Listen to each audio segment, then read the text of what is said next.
Hey, what's up everybody? AP here with the Dope Fiends Comics, and today I'm going to show you guys how to turn some 2D artwork into an animation using Adobe Character Animator. So I just want to mention at the top of the video that this elephant riding a bicycle art print is something that my wife bought for us at the at-home home store. The original artist is named crimi-trent, and you can find her artwork if you're interested at her website, crimi-trent.com. But ever since we hung it up, I've been kind of looking at it thinking, that guy would make a really fun animation. So I wanted to show you how easy it is to take a 2D artwork and translate it into an animation using Adobe Character Animator. Check this out. Okay, so we're gonna start by opening a new document that is 1920 by 1080 at 72 DPI.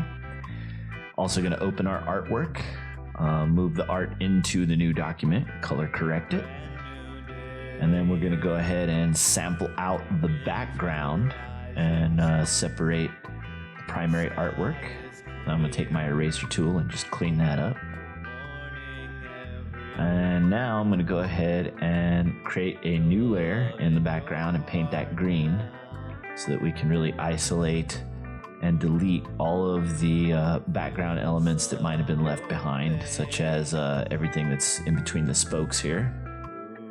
You can use whatever your favorite method is to clean things up. I'm using the magic wand, and what the magic wand doesn't select, I use a select similar from the drop-down menu, and then just my eraser tool to erase that out.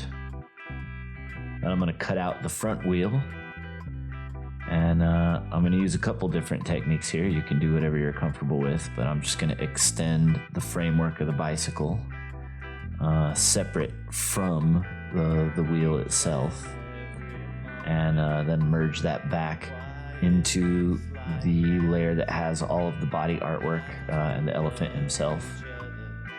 And then kind of just, you can copy paste, you can paint in, it's up to you, whatever you're more comfortable with. Then I'm going to duplicate the wheel itself, spin it upside down, and use as much of the original artwork as possible. So I'm going to cut out a lot of the top and bottom just so that I can combine the duplicated and original wheel layer into one brand new wheel, and then correct that up.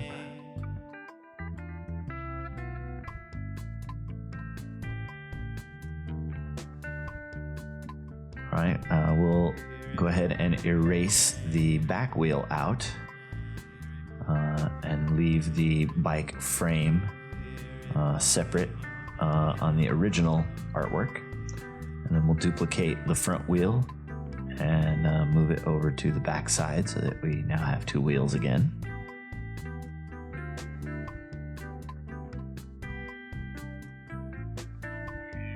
Next thing I want to do is go ahead and isolate out the elephant's leg so that I can make him pedal, and once I have it duplicated, I'm going to erase the original leg from the main artwork. I'm going to do the same with the pedal. Duplicate that layer so we get a full pedal there, and merge them together. Now I'm going to do the same with the gear. Create a movable gear that has, I guess, what I would call original artwork, and then merge those together. And then we're gonna paint in an additional little spoke, I guess, for the pedal, so that when the gear turns, the elephant can push down on the pedal and move the bicycle. Once we have those three elements, we're gonna duplicate them, and then we're going to rotate the gear, move the pedal over, and then use our puppet warp feature to move the elephant's leg. First, I'm going to go ahead and duplicate in the additional framework elements for the bike, so the bike will extend all the way down to the gears when the elephant is pedaling.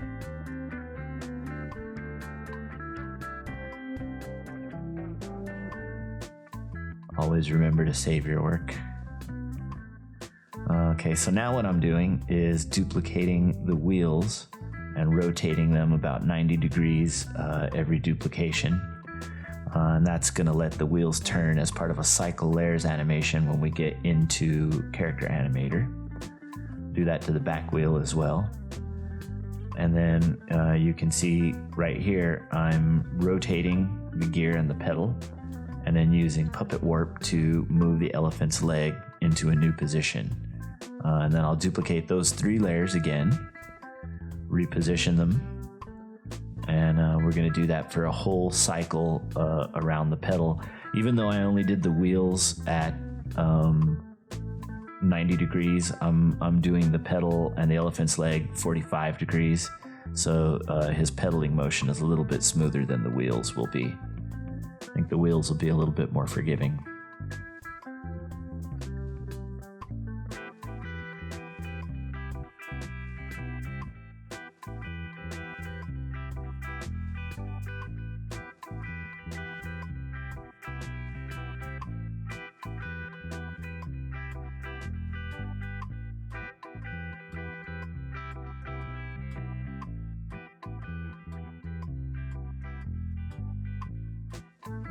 Right now, once we have that whole cycle finished, we're going to move the entire elephant, copy him, flip him over, and then adjust them so they're even. And that way we're going to be able to use a motion trigger when we're dragging right or left.